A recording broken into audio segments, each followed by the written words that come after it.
name is Sam Lynch. Came in the Army in 1994 as an infantryman. I did active duty for a little while, and in 1997 I became a conscientious objector. But I opted to stay in the military and transfer into medical services. Uh, After getting out of active duty, I went to the North Carolina National Guard, and I deployed with the North Carolina National Guard to Iraq from February 2004 until December 2004. We were occupying the area of eastern Diyala province, which is on the Iran-Iraq border east of Baghdad. I was out of Camp Caldwell, which was about 5 to 10 miles east of a small town of Balad Ruz. While I was there, I had various duties to range from being a field medic on convoys and whatnot to being a more clinical medic. The rest of the IVAW friends here, they've really covered a lot of areas very well. So I think what I want to focus on during my time of talking is the medical response to the Iraqi people. In May of 2004, when we first got to our base in late February, early March, we were occupying an area that really didn't have a lot of U.S. military forces at the time. It was a Iraqi training base, and we had an operation out of there as well. So there was no established detention facility and no SOP, and really nothing to establish a practice of care. Late April, early May, I became the supervisor for the detainee medical program. I was a specialist, rather low rank. It just turned out that I knew 2 or 3 phrases in Arabic, and no one else really wanted to do it. So I developed a SOP to provide a daily sick call for the detainees, where medical personnel would go down every day at a certain time and do a face-to-face with each detainee and see how they were doing and treat any medical conditions that they may have. My original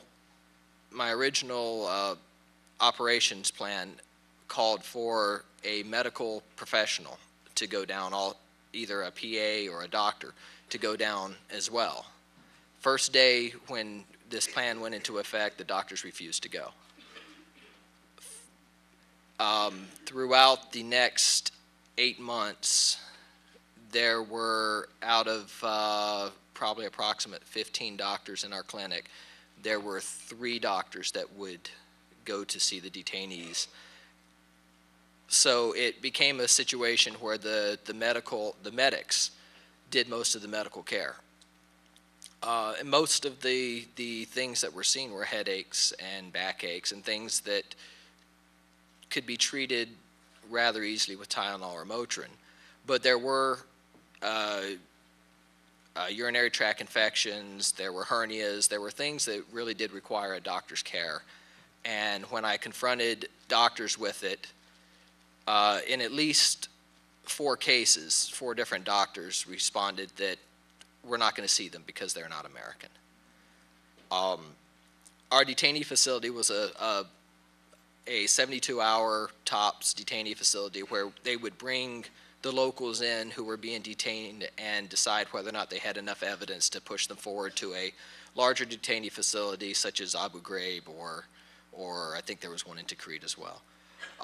So we only had them for a very brief period of time. Some specific instances, early on, there was a individual who had blood clots in his lower legs, and it was a fear that a blood clot would loosen itself and become lodged and cause a stroke. So we had him on Lovenox shots twice a day to cut out the blood clots. And I had to, At this time, it was right when this operation was starting, so I was still going through and getting doctor's signatures on prescriptions. And I had to do it day by day. So depending on who the doctor on duty was, depended on whether or not this person would get his medication or not. Towards the end of the rotation, it got to the point where the medical personnel were writing the prescription. Not the doctors, but the medics themselves were prescribing medicine for the detainees because nobody else would do it. Going into the detainee center, when we did a initial assessment of all the detainees, there was a tendency for the MPs who ran the detainee center to want to identify the detainees by what they were being arrested for.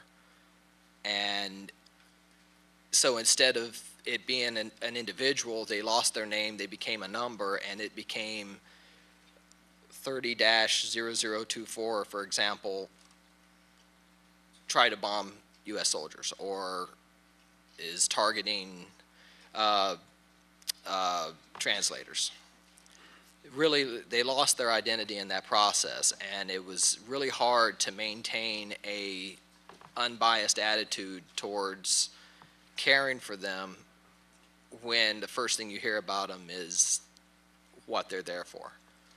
But as it turns out, there was a high percentage of the people who were detained that were just released because there was not enough evidence on. And I don't have an exact number, but during the time that I was supervisor, we saw approximately 225 detainees, and I would say that at least 60 or 70% never had enough evidence on. This medical neglect actually started to transcribe out into the other elements of Iraqi people, the Iraqi workers on the post.